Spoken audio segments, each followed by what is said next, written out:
It is a truth universally acknowledged that a librarian's greatest enemy is not the silverfish, nor the bookbinder's lament, nor even the patron who uses jam as a bookmark. It is, and always will be, a disturbance.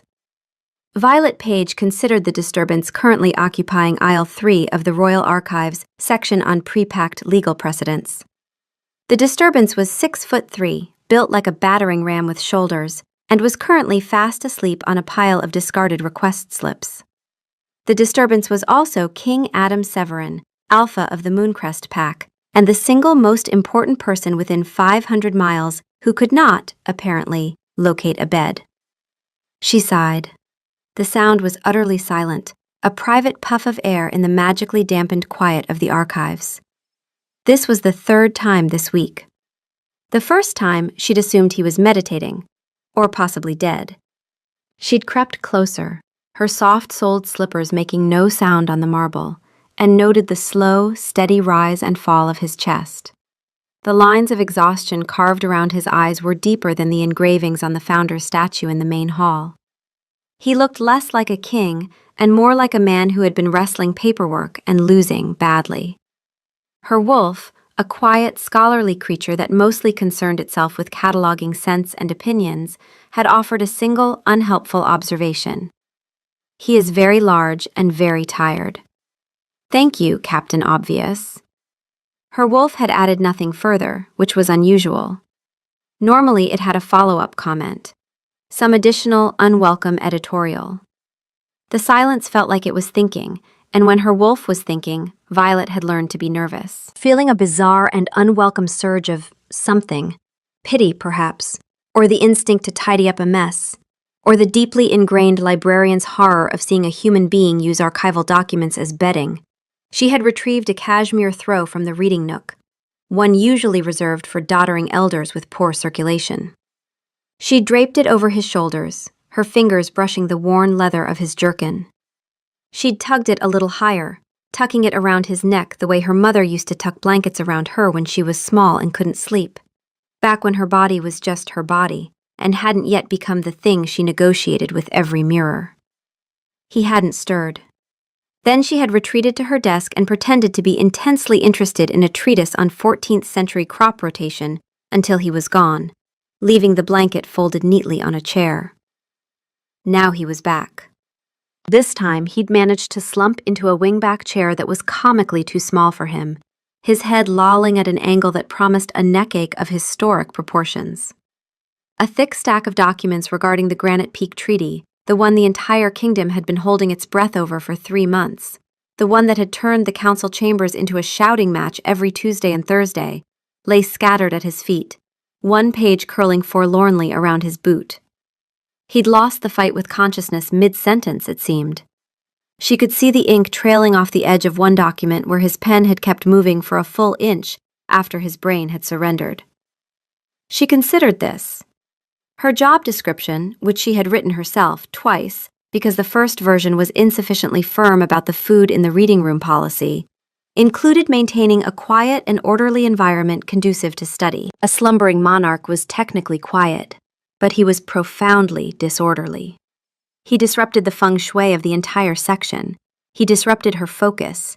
He disrupted things she wasn't going to name, because naming them would require acknowledging that a man who had never once looked at her, not really looked, not the way men looked at women they noticed, was somehow taking up residence in her thoughts. And that was not a line of thinking that led anywhere good for someone like her. Someone like her. She hated that phrase. She'd been using it since she was 14, when she'd realized that the world had a very specific shape in mind for girls who got noticed, and she was not that shape. She was soft where the world wanted angles.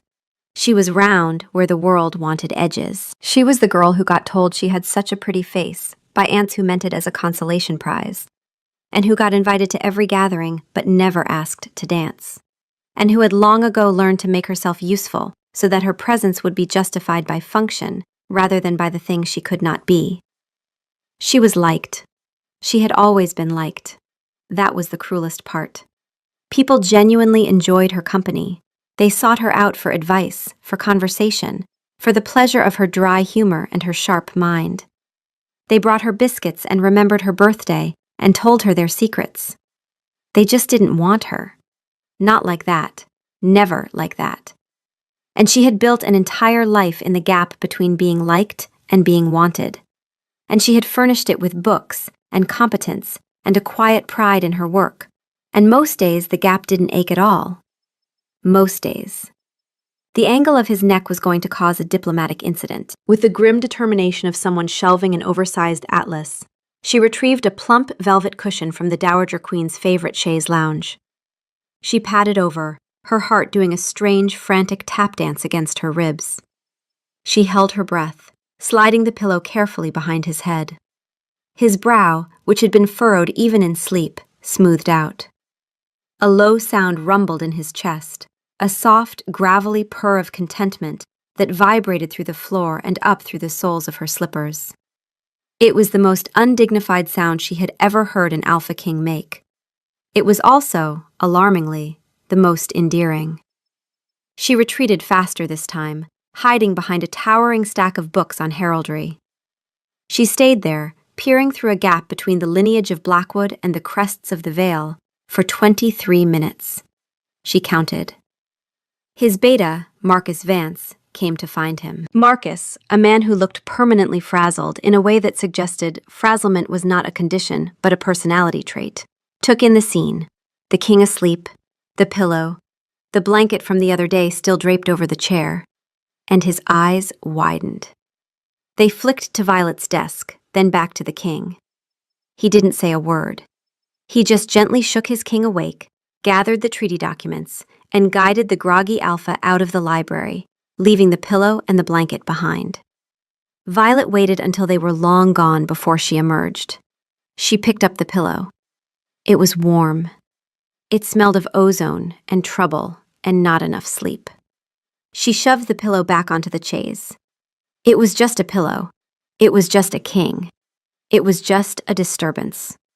She went back to work. The next day, the rumors began. They started, as most palace rumors did, in the kitchens. Elspeth, the head cook, and a woman whose personality was 90% scowl and 10% flour, had heard it from a guard, who had heard it from another guard, who had been on duty near the archives, and had apparently abandoned all pretense of guarding things in favor of gossip. "The king," Elspeth announced to her legion of vegetable choppers, "has been spending his afternoons in the archives. With Miss Page." A hush fell over the kitchen, broken only by the rhythmic thud of a cleaver and the sound of a turnip rolling off the counter. Marcus Vance, who had come down for coffee, a triple-strength concoction Elspeth called the will to live, and which Marcus maintained was the only thing standing between him and a complete psychological collapse, froze mid-stride. "He's been sleeping," Marcus said flatly. "In a chair. It's not romantic. It's narcolepsy." Elspeth leveled him with a stare that could curdle milk at a distance of 30 feet. Young Thomas saw him leaving yesterday, all soft-eyed and sleepy, like a man who's been well tended. And there was a pillow, a fancy one. That's not narcolepsy. That's a woman who gives a damn. Marcus remembered the pillow. He also remembered the neatly folded blanket from 2 days prior. And he remembered the librarian, Miss Page, pretending to be absorbed in a book while radiating the very specific energy of someone pretending not to have just tucked a blanket around a sleeping king. He opened his mouth to explain that the truth was worse than the rumor, that the Granite Peak Treaty negotiations had become a slow-motion catastrophe. The pack elders were at each other's throats, and Adam hadn't slept more than 3 hours a night in months because every time he closed his eyes, the weight of everything he was failing to hold together pressed down on him like a physical force. That their king was running on fumes and willpower and was passing out in the archives because his own bedroom had become a prison of anxiety and to-do lists. He closed his mouth. The rumor was better. "I have no idea what you're talking about," he said, snatching the coffee and retreating. Behind him, the whispering resumed. Up in the archives, Violet was blissfully unaware. She was performing delicate surgery on a 16th century manuscript that had suffered a catastrophic tea-related injury, perpetrated by Elder Edmund Blackwood, a man she otherwise respected, who had apparently decided that resting a cup of Darjeeling on a document older than the palace itself was a reasonable life choice. She had sent him a formal letter of rebuke. It had contained the word unconscionable 3 times. Her peace was shattered when King Adam Severin appeared in the doorway of her section yet again. This time, he looked even worse. The shadows under his eyes were the color of faded bruises, and his posture had developed a slight list to the left, like a ship taking on water. He wasn't carrying any treaty documents. He just stood there, looking lost. His gaze swept the room and landed on the wingback chair. Then his eyes found her. For the first time, he looked directly at her. Not through her, not past her, not at the general area where she happened to be standing, at her. His gaze met hers and stayed, and she felt it like a physical thing, a warmth that started at her sternum and spread outward. It was, she told herself firmly, the look of a very tired man locating a familiar chair. It was not about her. It was never about her. He gave a slight nod, an acknowledgement that was so weary it was heartbreaking, walked to the chair, sank into it, and was asleep in seconds. Violet's hands, holding a fine-tipped brush, were trembling. This was different. He had come here on purpose. He had sought out this specific chair in this specific corner of his sprawling palace. Her corner. Not the royal chambers, not the beta's quarters, not the pack lounges with their deep couches and roaring fires. Here, where the light was soft and the air smelled of old paper and beeswax.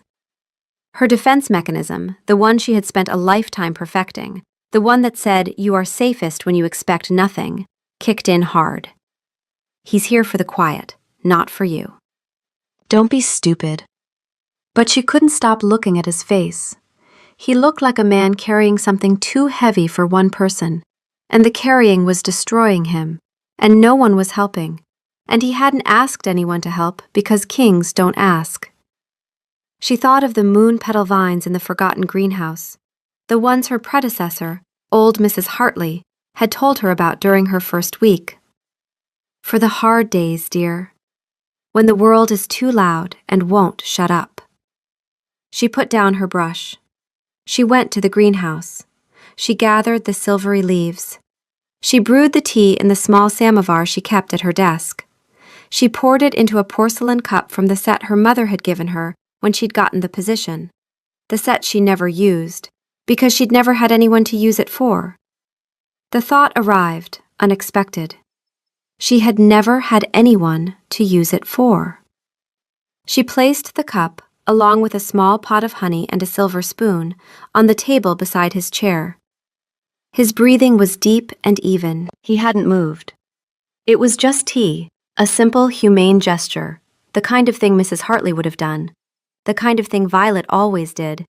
Care without expectation, because caring was what she was for, even if being cared about in return was not part of the arrangement. She returned to her desk. Her heart was thumping a guilty, chaotic rhythm. Absolutely normal, nothing to see here. Adam's wolf was named Sergeant. It wasn't a name Adam had chosen, it was simply what the wolf was. Other wolves were playful or mysterious or fierce. Sergeant was a logistics officer trapped in a canine form, and it approached the world the way a procurement manager approaches a supply chain, with ruthless efficiency and no patience for sentiment. Sleep, Sergeant stated in his usual deadpan monotone, as Adam's consciousness began to fray for the 3rd night in a row. The body requires 7 hours of restorative inactivity. You have achieved 4.2 hours in the last 72. This is suboptimal. I've been saying this. You haven't been listening. I'm escalating. I'm trying, Adam muttered into his pillow. The 4-poster bed, a monstrous thing of carved oak that his father had left behind with a cheerful, "Your problem now, lad," a comment that Adam was beginning to suspect had been less about the bed and more about the crown, felt less like a bed and more like a command center he couldn't shut down. Every time he closed his eyes, he saw the Granite Peak delegation's latest counterproposal, the stack of correspondence from allied packs, Marcus's increasingly creative excuses for his schedule, his father's latest letter, warm and supportive and infuriatingly unhelpful. Trust your instincts, son. Easy to say when your instincts were screaming at you to run. The environment is hostile to rest, Sergeant observed. Recommend relocation. Adam threw back the covers and stood. He was the Alpha King. He was supposed to hold the line. His father had made it look effortless. 30 years of holding the Mooncrest pack together, and he'd done it while cracking jokes at dinner and sleeping like a baby. Adam was 2 years in and falling apart over a treaty. The small, quiet room, Sargent suggested. We achieved 4.7 consecutive hours of sleep there.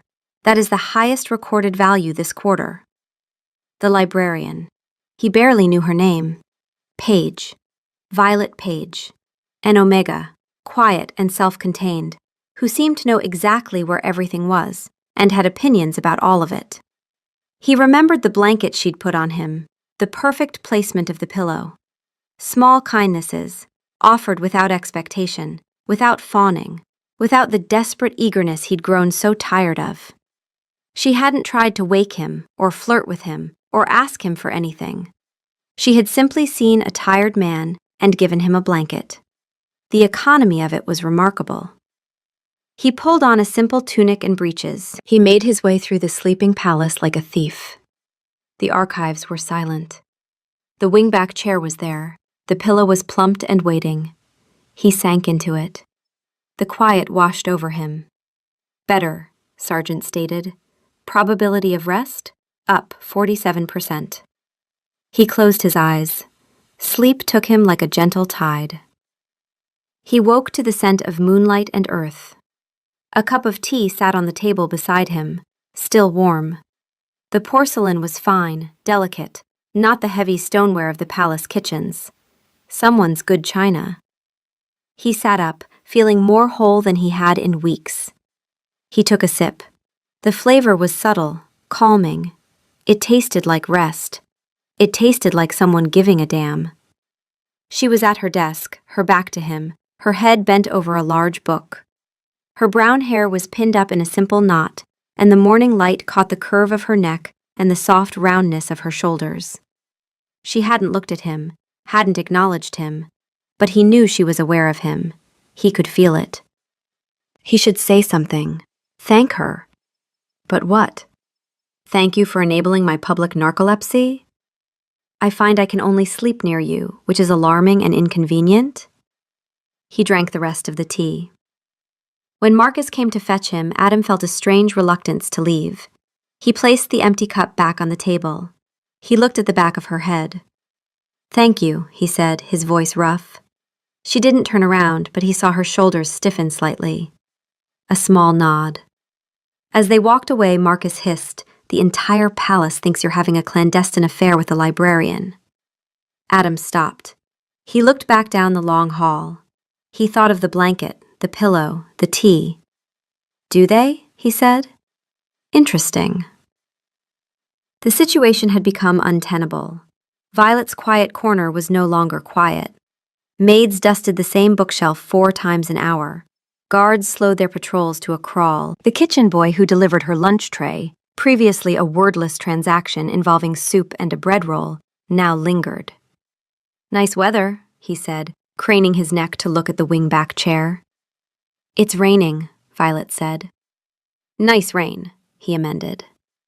Even Elder Edmund Blackwood, the king's uncle, a man whose genuine concern for the crown was matched only by his genuine concern for his own status on the council, had visited. He'd surveyed the section with an expression of benevolent assessment. Such a cozy nook, he'd said. One can see why Adam finds it restful. You've done a lovely job with the space, Miss Page. It was a compliment. It was also a filing. She could feel him categorizing her. Pleasant, harmless, useful, not a candidate for anything more serious. The same file everyone had always put her in. For 2 days after that, the chair was empty. She told herself she was relieved. She straightened the pillow, caught herself, snatched her hand back. On the 3rd day, he came. Not to sleep, to talk. He stopped in front of her desk, his presence shrinking the room. Not because he was intimidating, but because the furniture hadn't been built for someone that size. Miss Page, we need to talk. He sat in the small chair across from her. It creaked. He shifted. It creaked louder. One knee bumped the desk. The ink pot wobbled. He caught it. The chair made a sound like a dying animal. "It has come to my attention," he said, in the formal tone of a man addressing a council session while sitting on a chair that was actively collapsing, "that there are rumors." "I have heard something to that effect, Your Majesty. They say we're courting." He said courting as if it were a foreign object he'd found in his soup. "The gossip network in this palace is more efficient than the Royal Mail," she said. "I sent a parcel to my mother 3 weeks ago. It still hasn't arrived. The rumor about us reached the stables in 4 hours." The corner of his mouth twitched. "I apologize if this has caused you distress." "My distress is my own affair. I am more concerned with the disruption to the archival environment." The kitchen boy attempted small talk. He complimented the rain. The twitch became a smile. Small, reluctant, and it changed his face entirely.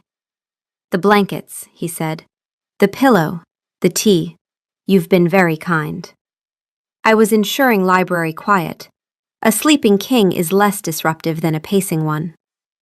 "Is that all I am? A noise control issue?" "A significant one.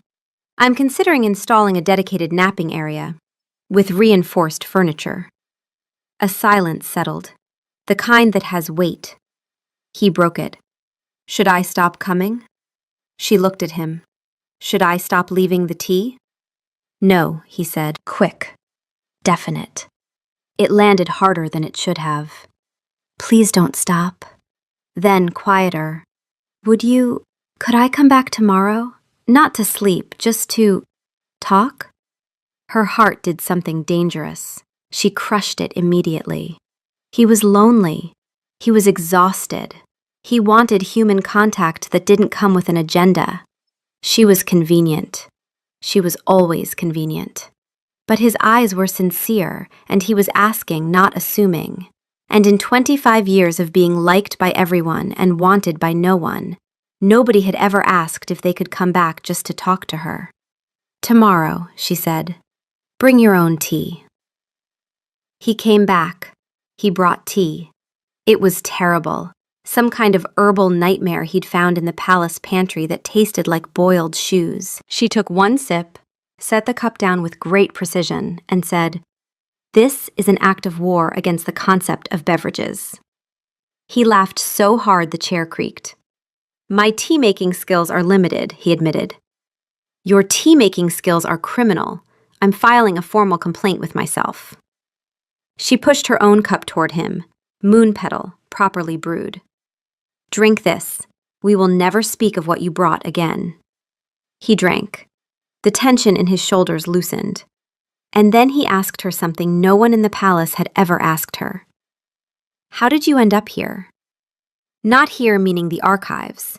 Here meaning this particular corner of a life that most people walked past without seeing. She told him.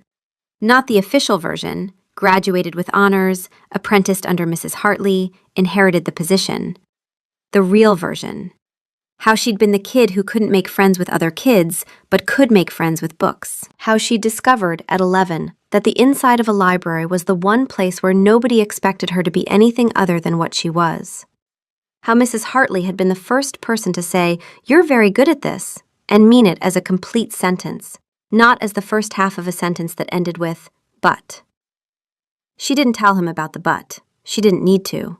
She'd heard it enough times that it was embedded in the way she held herself, the slight inward curve of her shoulders, the way she angled her body behind her desk as if the desk were a shield. He listened. Not politely. Actually listened. The way a person does when they've been around people who perform listening all day and have forgotten what the real thing feels like. "What about you?" she asked, before the silence could become about her. "How does a king end up sleeping on request slips?" He told her about the treaty. Not the diplomatic version, the real one. How the Granite Peak delegation had been deliberately stalling for months. How the council was split into 3 factions, each convinced they had the right strategy, all of them loudly wrong. How his father called every week and said, "Trust your instincts," and Adam wanted to scream that his instincts were telling him to abdicate and become a shepherd. "A shepherd," she repeated. "Sheep don't have counterproposals." Sheep have other problems. Name one problem a sheep has that's worse than the Granite Peak Treaty. She considered this. Shearing. I'd take shearing over Elder Blackwood's 45-minute speeches about diplomatic tradition.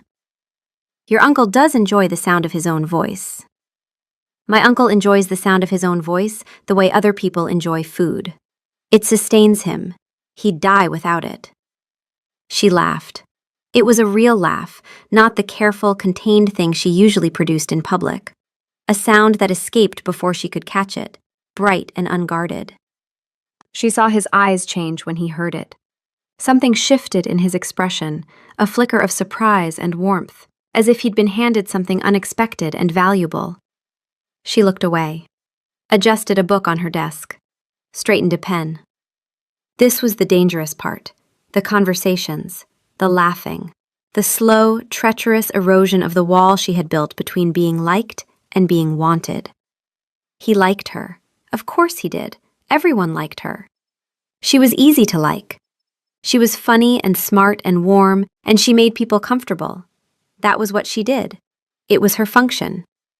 But he would not want her, not like that. He was the alpha king. She was Violet.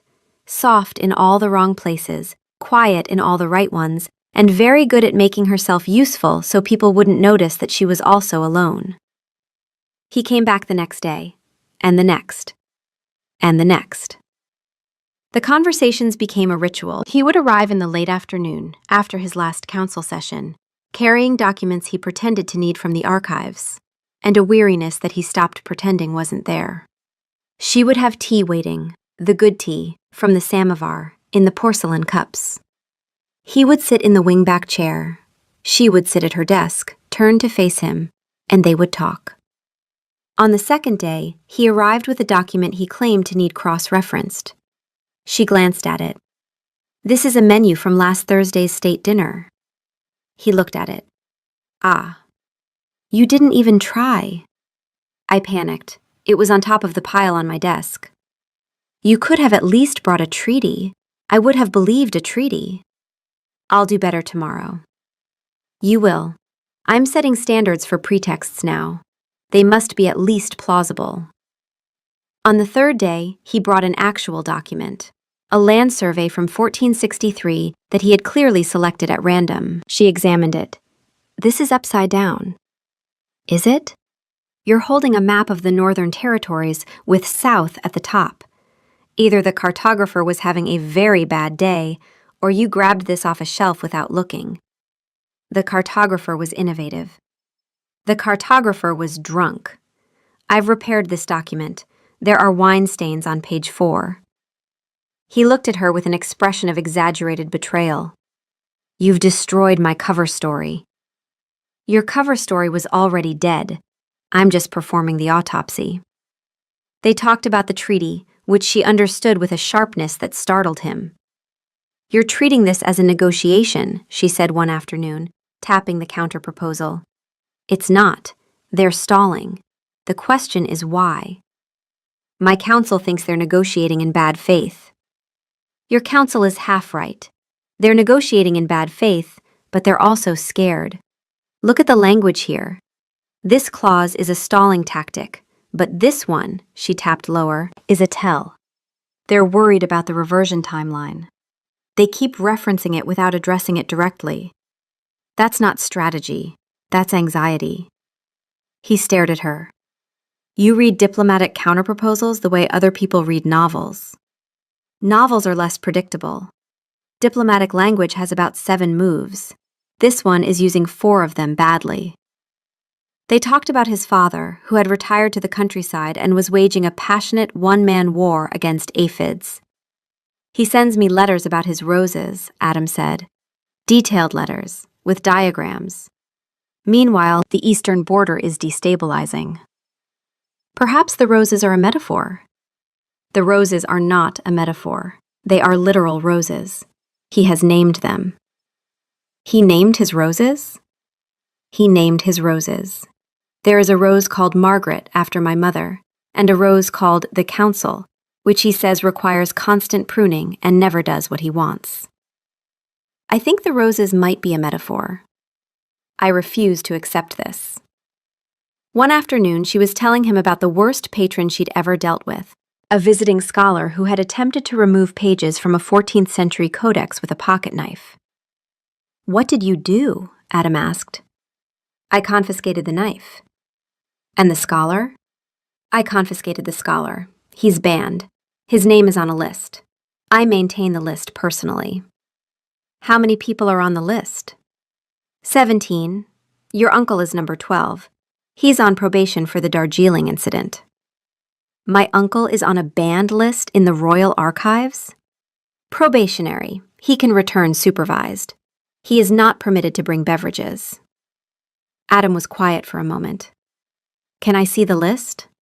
"No. I'm the king. And I'm the librarian. The list is confidential. You don't have clearance." "I don't have clearance. In my own palace." "The archives are sovereign territory. I thought you knew that." He laughed, not the controlled, appropriate laugh of a king being pleasant. A real laugh, the kind that took him by surprise, that changed the shape of his face entirely. And then he said, still laughing, "You know what I keep thinking? That you'd be absolutely terrifying on my council." She blinked. It was not what she'd expected. "I'd be terrible on your council. I'd ban half of them for mishandling documents." "You'd be spectacular on my council. You'd have the Granite Peak delegation in tears inside an hour." "That's not a compliment. Making diplomats cry is not a marketable skill." "It is in my line of work." She looked at him, and something in her chest shifted, because he wasn't saying it to be nice. He wasn't saying it the way people said, "You're so smart," as a consolation. He was saying it the way you say a fact that you find genuinely impressive, and the admiration in his voice was so specific and so unperformed that she had to look away, because her eyes were doing something she couldn't afford. Sergeant, in the back of Adam's mind, observed. She looked away again. "She does this when you say something that matters. I am tracking the pattern." He paused. "Your humor appears to be effective. Continue current approach." It was intoxicating and terrifying, because she was falling. She could feel it, the slow, catastrophic slide from "this is nice" to "I need this" to "I am in serious trouble." Every conversation peeled back another layer. He was funny, not performed funny, not king being charming funny, but genuinely, accidentally funny, in the way of someone who saw the absurdity of his own situation and couldn't always keep a straight face about it. He was kind in specific, unprompted ways. He noticed when she was rubbing her wrist from a long day of restoration work and brought her a cushioned wrist rest the next day without comment. He asked her opinion, and then actually changed his mind based on it, which was such a novel experience that the first time it happened, she sat in stunned silence for 10 seconds. And he looked at her. Not through her, not past her, not at the general area where she happened to be. At her. His gaze would find her face and stay there with an intensity that made her breath catch. And then she would look away, because she had to. Because if she held his gaze for one more second, she was going to start believing something she couldn't afford to believe. "He's just lonely," she told herself. "You're convenient. You're safe. You're the woman who doesn't threaten anything, because no one would ever suspect the king of actually wanting." She stopped the thought, filed it, locked the drawer. Her wolf, who had been unusually quiet through all of this, said, "You know what you're doing." "I'm having conversations with the king. It's practically a civic duty. You're falling in love with him. I am not. You are. And he's falling in love with you." "He is not. He brought you a wrist rest. He remembered which wrist. He's falling in love with you, and you're too scared to see it because you've decided in advance that it's impossible." Violet told her wolf to be quiet. Her wolf was not quiet. It was, however, patient.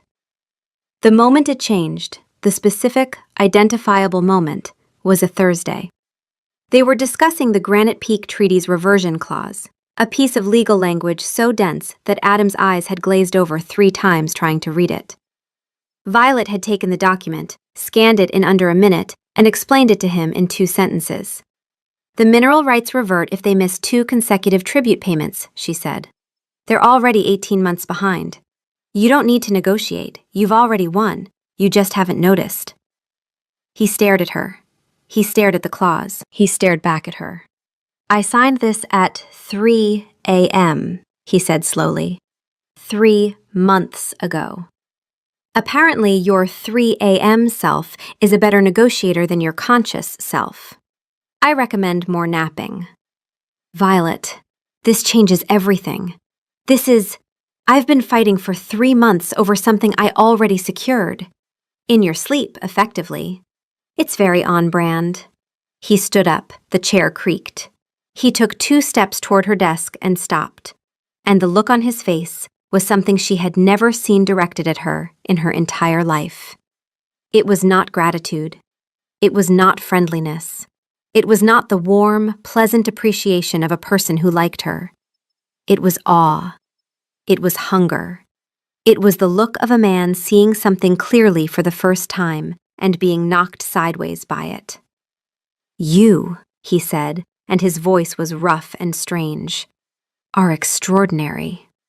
He was standing very close to her desk. The space between them had shrunk to almost nothing. She could see the gold flecks in his brown eyes, the shadow of stubble on his jaw, the way his chest was moving with slightly too fast breathing. Nobody had ever looked at her like that. Not once. Not ever. In 25 years of being told she had a pretty face, of being invited to every party and never asked to dance, of being everyone's confidant and no one's first choice, of smiling through setups with a friend who would be perfect for you that never materialized, and blind dates that ended with, "You're so great, I just don't feel a spark." In 25 years of learning, slowly and thoroughly, that she was the supporting character in everyone else's love story, nobody had ever looked at her the way Adam Severin was looking at her right now. Like she was the answer. Her eyes burned. She looked down at her desk, rearranging papers that didn't need rearranging. Because if she held his gaze for 1 more second, she was going to cry. And she did not cry in the archives. She did not cry in front of anyone.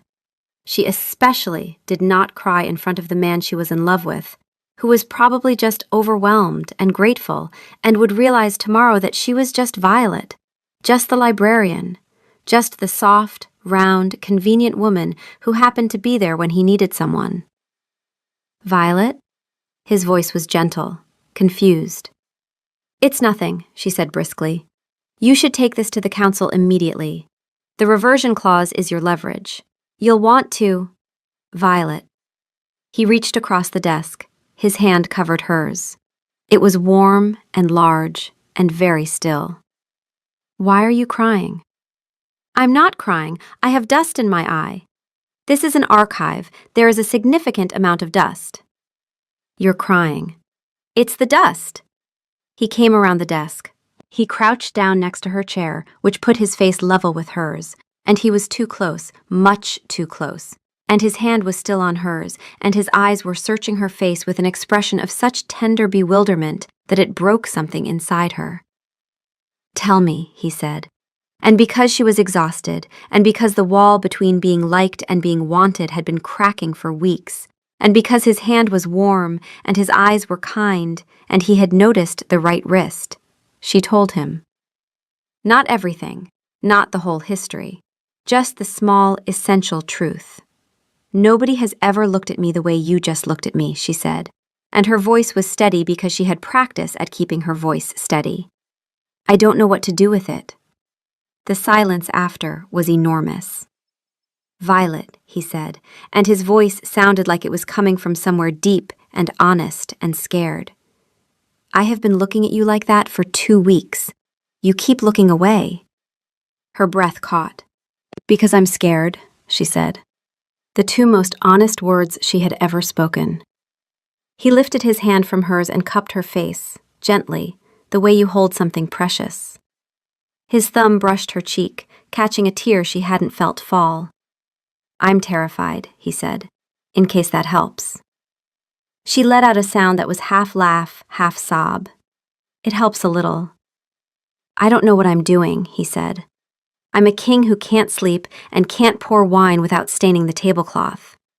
But I know that I want to be here, with you. Not because you're convenient or safe or quiet, because you're the most interesting person I've ever met, and you make me laugh, and you found a clause in 3 minutes that I missed in 3 months.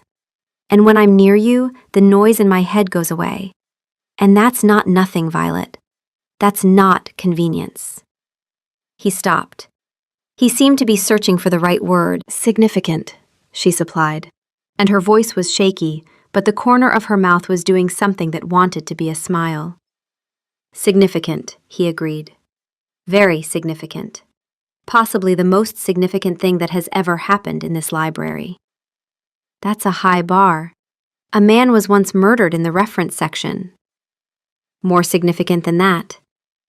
There was also a small fire in 1782. Violet. Yes? May I take you to dinner? She looked at him for a long moment.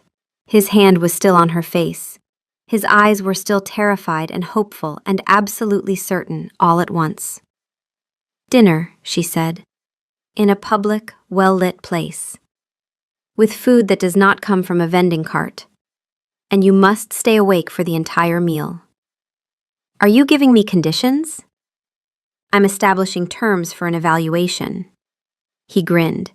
It was the most beautiful, most ridiculous, most undignified thing she had ever seen on a king's face. Dinner first, we evaluate.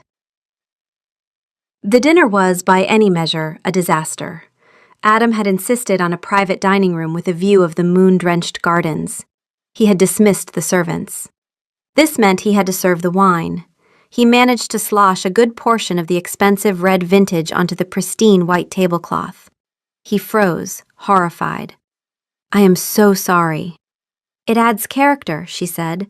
The tablecloth now has a dramatic backstory. Historians will argue about it. He was trying, so hard it was painful to watch.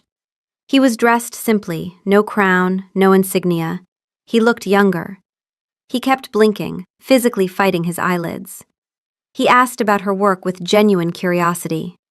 She told him about the Sumerian clay tablet, the human skin grimoire, the ongoing war with Elder Blackwood's tea habit. She was talking more than she usually did in a month, and he was leaning forward, listening. And every time she said something dry, his face did the thing, the fight the smile thing, the losing battle. The way his eyes warmed and his mouth twitched, and she felt it in her chest, like a small, private sunrise. He was losing. His blinks were getting longer. His responses were slowing. Her wolf observed. He is smiling more than blinking, but the ratio is shifting. Adam, she said gently. I'm awake, he mumbled. His gaze was hazy. You are in the preliminary stages of soup immersion. He looked at his vichyssoise as if surprised to find it there. Excellent soup. One more spoonful. His eyes slid shut. His head drooped, and with a soft sigh of surrender, he slumped sideways. His head landed on her shoulder. He was instantly, deeply asleep. His breathing was warm against her neck. He was heavy. This was not part of the evaluation. Staying awake was the only term. He had failed spectacularly. She looked down at his head. His hair was dark and slightly messy. His face, in sleep, was younger and unguarded.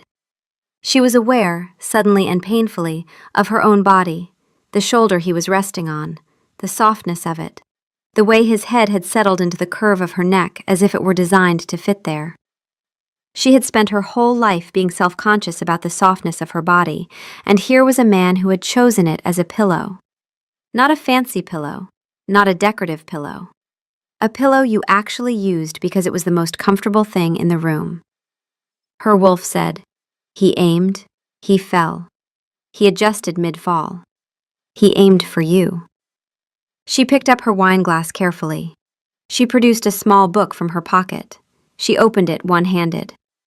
Rude, she whispered. He stirred, a small smile. Comfortable, he murmured, and snuggled closer. She sighed, a real sigh, audible, fond. She let him stay. The palace buzzed. A servant found them hours later, the king asleep on the librarian's shoulder, the librarian reading a book with one hand and sipping wine with the other, completely unsurprised. The servants sprinted to the kitchens. Elspeth was vindicated. Marcus found Adam in his study the next morning, looking more refreshed than he had in months. "You fell asleep. On her," Marcus said. "Best sleep I've had all year." Sergeant from the back of Adam's mind. "Her shoulder has excellent structural properties. We should secure regular access." "Adam, the council is worried. Edmund came to see me. He sat me down for 45 minutes about stability in times of transition and asked if you were coping." Adam set down his report. The good feeling dimmed. "He's not hostile," Marcus continued. "He's genuinely worried. Which is worse, because you can't fight genuine concern. But he's been talking to the other elders and they're starting to talk about suitable matches. Someone more visible." The word landed. Visible. Someone who looked the part. Someone tall, fierce, impressive. Someone who wasn't soft and round and quiet. A rage, quiet, deep, specific, settled into Adam's bones. "Set up a meeting with Edmund," he said. Marcus went to the kitchens. He had developed a Pavlovian response to crisis. When things went wrong, he went to Elspeth, because Elspeth's kitchen operated on simple, comprehensible rules, unlike literally everything else in his life. Elspeth took one look at his face and put a plate of warm scones in front of him without a word. He ate 3 before speaking. "Edmund wants to arrange introductions," he said. "Suitable women. Political matches. He's got a list." "Edmund's got a list for everything," Elspeth said, kneading bread with the focused violence of someone imagining the dough was a problem she could solve by hitting it. "He's got a list of lists. The man organizes his thoughts alphabetically. He means well." "They all mean well. That's not the same as being right," she slammed the dough. "Is the king happy with the girl?" "I have never seen him sleep 8 hours in a row until she started leaving tea." "Then why are we having this conversation?" "Because happy doesn't matter if the council thinks he's compromised." "The council thinks everything is compromised. The council thought the new cutlery was compromised. I had to have a 40-minute meeting about forks, Marcus. Forks." He almost smiled. The fork incident was regrettable. "The fork incident was a waste of everyone's time, just like this." She pointed the dough at him. "That girl has been in this palace for 3 years. She has never once asked for anything. She has never caused a problem. She has never complained about her room, which is above my kitchen, and which I know for a fact smells like onions every Thursday. And now, the first time she makes a king smile, everyone decides she's the problem?" Marcus had no answer for this. He ate another scone. In the kitchens, Elspeth was icing a cake. Marcus was there, because Marcus was always there when he was stressed, because Elspeth's kitchen was the only place in the palace where the rules were simple. Eat what she gave you, and don't complain. "She's a good girl," Elspeth said, not looking up from her piping. "Violet. I like her. Everyone likes her." "I know. But is she enough? For a king? She's sweet, Marcus. She's a sweet girl. Is sweet enough?" Marcus opened his mouth to answer, and then he heard the footsteps. Light. Quick. Stopping just outside the kitchen door. Through the gap, he caught a glimpse of brown hair, a simple blouse, a tray being held very still. Violet, returning her lunch dishes. Elspeth hadn't noticed. She was still talking. "He needs someone who can handle the council, who can stand beside him, who can—" The footsteps retreated. Silent. Practiced. Marcus closed his eyes. "Elspeth, she heard you." Elspeth's piping hand stopped. She looked at the doorway. She looked at Marcus. Something moved across her face, not shame exactly, but the sick realization of a kind person who has just been unkind without meaning to. "Oh," she said. "Yeah. I wasn't trying to—" "I know. That's the worst part." Violet didn't go back to the archives. She went to her room. It was a small room above the kitchens, warm in winter from the ovens below, smelling always of bread and soup. She sat on the edge of her bed, her hands folded in her lap, and she felt the old, familiar thing settling over her like a coat she'd never managed to take off. Sweet girl. Is sweet enough? Well, there it was. The verdict she'd been waiting for her entire life. Delivered not by a villain, but by a woman she genuinely liked. Over cake icing on an ordinary Tuesday. No drama, no cruelty. Just the quiet, definitive sound of being filed away for the last time. She should frame it, really. Embroider it on a cushion. Is sweet enough? With a little floral border. She could put it on the wingback chair, a matching set with the pillow she'd been fluffing for a king who was, it turned out, too good for her. Everyone said so. Everyone had always said so, in their kind, careful, thoughtful way. She had spent her entire life being sweet, being kind, being warm, being the person everyone was glad to see and no one thought about when she left the room. She had been the girl who organized study groups and helped with homework and listened to everyone's problems, and was never, not once, the girl someone crossed a room to talk to. She had been the girl who was set up on dates by well-meaning friends, and the dates were always with men who were also sweet, men who were kind and nervous, and who looked at her with the same barely concealed disappointment she was too familiar with. The quick, involuntary flicker of eyes down her body and then up again. The smile that was a fraction too wide. The conversation that was a fraction too enthusiastic. Compensating, performing, both of them performing, both of them pretending that the thing that was missing wasn't missing. She had been 20 when she'd stopped letting people set her up. She'd told them she was focused on her career, which was true. She'd told them she was happy alone, which was mostly true. She'd told herself that the gap between being liked and being wanted was just the shape of her life, and that her life had plenty of good things in it, and that wanting to be wanted was a weakness she could outgrow. She had not outgrown it. She had just gotten very good at not showing it. A real professional, Violet. Top marks in invisibility. Summa cum laude in not being enough. And now there was Adam. Adam who looked at her like she was extraordinary. Adam who fell asleep on her shoulder and fit there. Adam who brought her a wrist rest and remembered which wrist and laughed at her jokes with his whole body and made her feel, for the first time in her life, like the most interesting person in the room. And the world was already filing him away from her. Not with cruelty, with kindness. With the gentle, unarguable consensus of people who loved him and wanted the best for him, and simply could not imagine that the best for him might be her. Is sweet enough? Her wolf pressed against the inside of her ribs, warm and fierce and furious. They don't know what you are. No, Violet thought, they know exactly what I am. That's the problem. I am exactly what they think I am. I am the girl who makes tea and fluffs pillows and falls in love with kings and then goes back to her room and is fine. I am always fine. I am professionally fine. She was not fine. She did not cry. She had learned a long time ago that crying about this particular thing was an act of self-indulgence she could not afford, because if she started, she might not stop.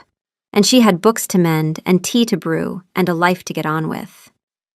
She did not go to the archives that afternoon, or the next day, or the day after that. On the second day, Adam found the archives empty.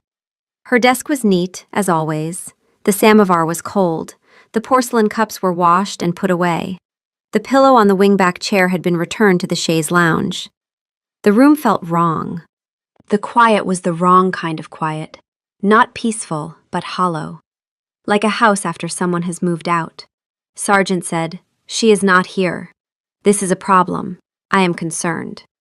Adam went to her room. He knocked. No answer. He knocked again. "Violet, it's Adam." Silence. Then, from the other side of the door, her voice. Perfectly composed, perfectly even. "I'm not feeling well, Your Majesty.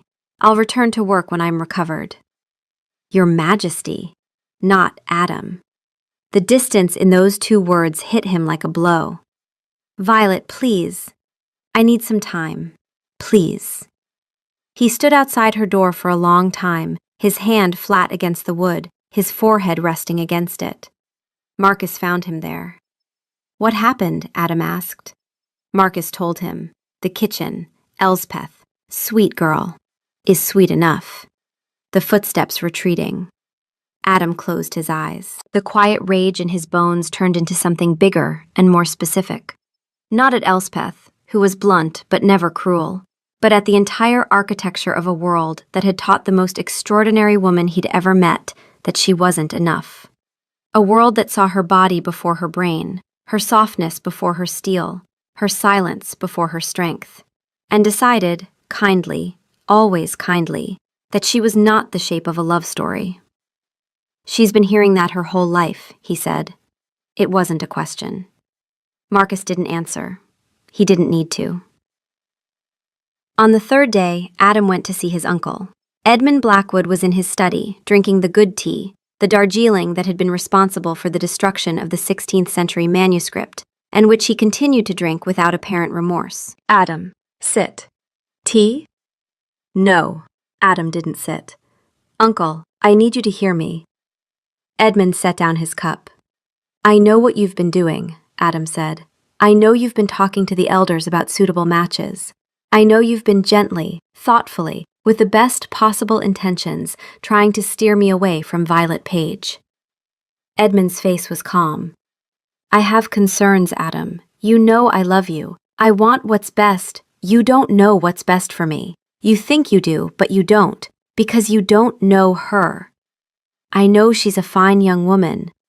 "You know she's a fine young woman. That's exactly the problem. That's all anyone sees. A fine young woman, a sweet girl, a pleasant person." Adam's voice was quiet, but there was iron underneath it. "Let me tell you what she actually is. She found the reversion clause in the Granite Peak Treaty, the one I signed at 3 a.m. and forgot about, the one that changes the entire negotiation. My entire council missed it for 3 months. She found it in 3 minutes. She found it because she is the smartest person in this palace, and she has been hiding in the archives because the world taught her that being smart and kind and funny wasn't enough if she didn't also look like what people expected." Edmund was very still. "She makes me laugh, Uncle. Real laughter, not the diplomatic kind. She makes me think more clearly. She makes me sleep. She makes me feel like a person instead of a title. And she is currently locked in her room because she overheard someone she respects say is sweet enough, and it confirmed every terrible thing she has ever believed about herself." Adam's voice cracked, just barely, on the last word. "You ask me if I'm coping. I wasn't. I was drowning. And she didn't rescue me. She just sat next to me and handed me tea, and didn't ask for anything, and didn't panic, and didn't leave. She just stayed. And that was the first time in 2 years I felt like I could breathe." Edmund looked at his nephew for a long time. He was a complicated man, political, traditional, sometimes vain about his own wisdom, but he was not a fool. "The treaty clause," he said slowly. "She found it in 3 minutes. And the council, 3 months." Edmund sat back. He picked up his tea. He set it down again. "I have been an ass," he said, with the measured calm of a man who had reached a conclusion and was not going to argue with it. "A well-meaning one. The worst kind." He looked at Adam. "Bring her to dinner, a proper one, with the family. I owe that young woman an apology, and I do not apologize through intermediaries." Adam let out a breath he hadn't known he was holding. "And Adam?" "Yes?" "If she found that clause in 3 minutes, I was wrong about more than her." He went to her door again. This time he didn't knock. He sat down outside it, his back against the wall, his long legs stretched across the narrow corridor. "I'm not going away," he said. "I've cleared my schedule. Sergeant says I have adequate provisions for a siege." "You have no provisions," Sergeant noted. "This is a bluff. I support it." Silence from behind the door. Then faintly, "Your Majesty, this is..." "Adam." "This is undignified," I'm sitting on the floor outside a door. My entire reign has been undignified. This is on brand. More silence. Then footsteps. The door opened. Violet stood there. She was wearing a soft gray dress, her hair was down, and her eyes were red-rimmed in a way she would deny under oath. She looked at him on the floor with an expression that was trying very hard to be annoyed, and was failing comprehensively. "You look ridiculous," she said. "I know. Can I come in?" She stepped aside. He stood up, ducking slightly through the doorframe, and entered her room. It was small and warm and smelled of bread from the kitchens below. Books were everywhere, on the shelf, on the nightstand, stacked on the floor. A knitted blanket, clearly handmade, was folded on the bed. On the windowsill, a small vase held wildflowers that were beginning to droop. "Violet," he said, turning to face her. "I talked to Edmund." Her expression shuddered. "You don't need to. He's an ass. His word, not mine. He said it with his own mouth, over his own terrible Darjeeling, and I am here to report it faithfully." A fractional softening around her eyes. "He's not an ass. He's concerned." He was concerned. Now he's embarrassed. "I told him about the treaty clause." I told him you found it in 3 minutes. I told him the council missed it for 3 months. I told him that you are the smartest person in this palace, and that if he couldn't see past his own assumptions, that was a failure of his intelligence, not of your worth." She stood very still. Her jaw was tight. Her eyes were bright. "You didn't have to do that," she said, and her voice was steady, but her hands were not. "I did. Because you wouldn't.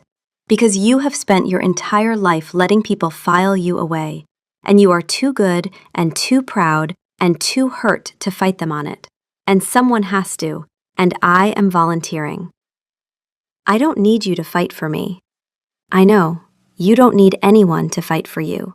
You are entirely self-sufficient and terrifyingly competent, and you could run this kingdom from the archives. But I'm not fighting for you because you need it. I'm fighting for you because you deserve it, and because I love you, and because watching the world overlook you makes me want to burn something down, which is not very diplomatic of me, but there it is." The room went very quiet. "You love me," she said, flat, testing the words. "I love you. I have been falling in love with you since you corrected my understanding of the reversion clause, and then made a joke about my sleep habits in the same sentence. Possibly earlier. Sargent is reviewing the timeline." She let out a shaky breath. Her eyes were full. She pressed her lips together, fighting something. Not the tears, but the thing underneath the tears. The 25-year-old wall between being liked and being wanted, cracking down the middle. "I'm not," she started, and stopped. "I'm not what people expect when they think of someone beside a king. I know. I'm not, I don't," she gestured at herself, a sharp, frustrated movement that encompassed everything. Her body, her softness, her years of quiet self-negotiation with mirrors and expectations. "I'm not that." "I know," he said again, and his voice was very gentle. "You're this." He stepped closer. "You're the woman who put a blanket on a stranger because his neck was at a bad angle. You're the woman who brewed tea from her mother's good china for a man she barely knew because he looked like he needed it. You're the woman who found the clause that saved my treaty, and who makes me laugh harder than anyone I've ever met, and who reads one-handed while a king drools on her shoulder without once complaining." "I complained," she said, her voice cracking. "I said rude." "You said rude, and then you let me stay." He was in front of her now, close enough to touch, but not touching. "Violet, I don't want what people expect. I want you. Specifically, precisely, unreasonably you. And if the pack can't see what I see, that's their loss and my gain. And I will spend the rest of my life being smug about it." The wall broke. She didn't cry the way she'd always imagined she would if this ever happened. Dramatically, beautifully, a single photogenic tear. She cried the way real people cry, when something they'd given up on arrives without warning. Messy, shaking, her face crumpling in a way she would have been mortified by if she'd had any capacity left for mortification. He caught her. His arms came around her and she pressed her face into his chest, and he was solid and warm, and he smelled like ozone and trouble, and he was here. He was choosing her, not because she was convenient, not because she was safe, not because fate or a bond or a prophecy told him to, because he had spent 3 weeks sitting in a chair in her library talking to her, and had decided, of his own free will, that she was extraordinary. "I love you," she said into his shirt. "It's extremely inconvenient." He laughed, and she felt it in his chest, against her cheek, vibrating through her. "I know. You also have the worst timing. I just gave a very dramatic speech and you're undercutting it." "Your speech was adequate." "Adequate? I'll give you notes later. There will be specifications." He pulled back just enough to look at her face. She looked up at him. Her eyes were swollen and her nose was red, and her cheeks were wet, and he looked at her like she was the most beautiful thing he had ever seen. And for the first time in her life, she let herself believe it. He kissed her. It was gentle and certain, and tasted like salt from her tears, and like the beginning of something that neither of them had expected, and both of them needed. "Edmund wants you at dinner," he said when they separated. "A family dinner. He says he owes you an apology." "He does. He also said he was wrong about more than just you." She blinked, then, quietly, "I'm going to explain to him the difference between filing books and preserving irreplaceable historical documents. In detail. At dinner." Adam grinned. He's going to hate that. He's going to learn. The dinner with Edmund was not a disaster. It was, however, an education. Edmund Blackwood stood when Violet entered, pulled out her chair himself, and said, with the gravity of a man admitting to a serious crime, "Miss Page, I owe you an apology. I made assumptions based on incomplete information and insufficient imagination. I was wrong." Violet looked at him with an expression that was cautious but not hostile. "Thank you, Elder Blackwood." "Edmund, if you're going to be at this table regularly, which I suspect you are, we will be on first-name terms." Over the first course, Edmund asked about her work. Genuine questions, not patronizing ones. She answered carefully at first, then less carefully, then with the precise, slightly terrifying competence that Adam had fallen in love with, and that Edmund was now experiencing for the first time, like a man who has stepped into what he thought was a shallow puddle and found it was a lake. "The archive has how many unindexed documents?" Edmund asked. 4,217. "I've been working through them for 3 years. At current pace, I'll finish in 2031, assuming no one else spills tea on anything." She looked at him. He looked at his teacup. He moved it slightly further from the table edge. Over the second course, he asked about the reversion clause. She explained the entire legal structure of the Granite Peak Treaty in 6 sentences. Edmund's eyebrows climbed steadily higher with each one. By the 4th sentence, he had stopped eating. By the 6th, he set down his fork. "Young lady," he said, "why are you in the archives?" "Because that's where the books are. You should be in a policy role. You should be advising the council." "I am advising the council. I'm advising them through Adam. It's more efficient. Councils have meetings. I don't like meetings. They go on too long and people bring beverages near documents." Adam, who had been watching this exchange with the quiet satisfaction of a man watching someone finally understand what he's been trying to tell them, caught Edmund's eye and raised an eyebrow that said, very clearly, "I told you so." Edmund, to his credit, took the hit with grace. Over dessert, he leaned back in his chair and said, "You know, my brother, Adam's father, was also unconventional. He married a woman who challenged him. Not a political match, not a suitable match, a good match. The pack survived." "The pack thrived," Adam corrected. "The pack thrived," Edmund agreed. He looked at Violet. "I think it might again." As they were leaving, Edmund caught Violet's arm gently. "Miss Page, Violet, I owe you more than an apology. I owe you an explanation." She waited. "I have been doing this job," advising kings, for 30 years. And in 30 years, I have never once been outmaneuvered by someone who wasn't in the room. He smiled. It was a real smile, not a diplomatic one. I don't plan to make that mistake twice. You should also stop putting tea on my manuscripts, she said. I will endeavor to improve. Endeavor harder. That was a 16th century original. Adam, behind her, was biting his lip so hard it was turning white. It wasn't a dramatic reversal. It was a quiet one, the kind that happens when a smart person reconsiders their position in the face of evidence. It was the kind that sticks. The Granite Peak Treaty was signed on a Tuesday. Adam walked into the negotiation armed with the reversion clause, a legal brief Violet had helped him prepare, and the clearest head he'd had in months. The delegation, faced with the evidence that they had already lost the mineral rights by their own failure to meet tribute, capitulated within the day. Marcus, who had been stress-eating Elspeth's shortbread in the anteroom for the duration, nearly wept with relief. That evening, Adam found Violet in the archives.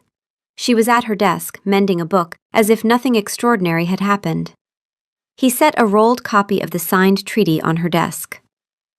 "This is yours as much as mine," he said. She looked at the treaty. She looked at him. "I'll file it," she said, "in the correct section, unlike the last person who handled it." He laughed. 6 months later, the archives were quiet again. A different kind of quiet. Comfortable. Lived in. The quiet of a place that had become a home for 2 people instead of 1. Adam was in the reinforced wing-back chair, specified by Violet, rated for his weight class, upholstered in a dark green velvet that she had chosen because it matched the curtains and because, she said, it would hide the drool stains. He was reading a report on crop yields. He was not asleep. He slept through the night now, every night, in his own bed, but only because Violet was in it with him. She approached with 2 mugs of moon petal tea from the porcelain cups that were no longer kept in tissue paper because she had someone to use them for now. He took the cup. His fingers brushed hers. "Thank you," he said. "My pleasure, Your Majesty."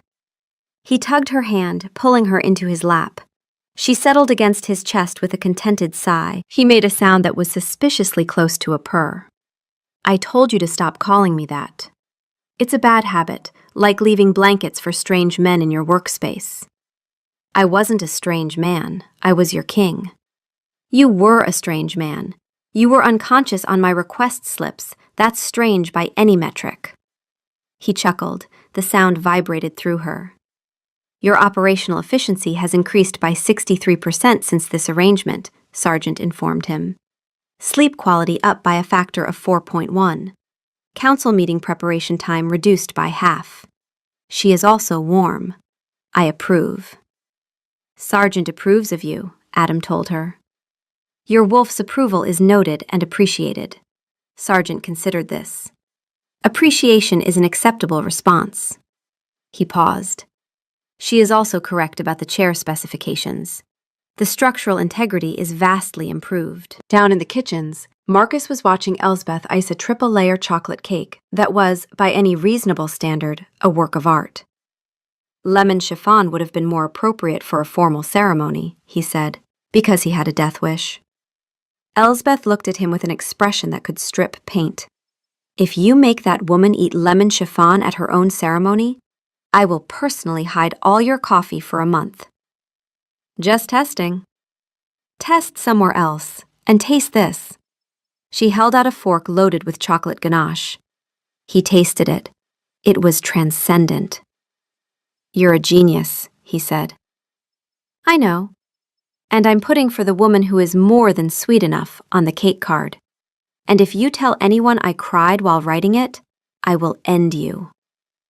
Noted. Up in the archives, Violet pressed closer against Adam's chest. The book in her lap was forgotten. Outside, the moon was rising over the palace gardens, where Adam's father had recently visited, and left behind an unsolicited rosebush, 3 pages of gardening instructions, and a handwritten note that said, "She's wonderful. I knew you'd figure it out eventually. The roses are for her. Tell her they're called Violet Surprise. I named them.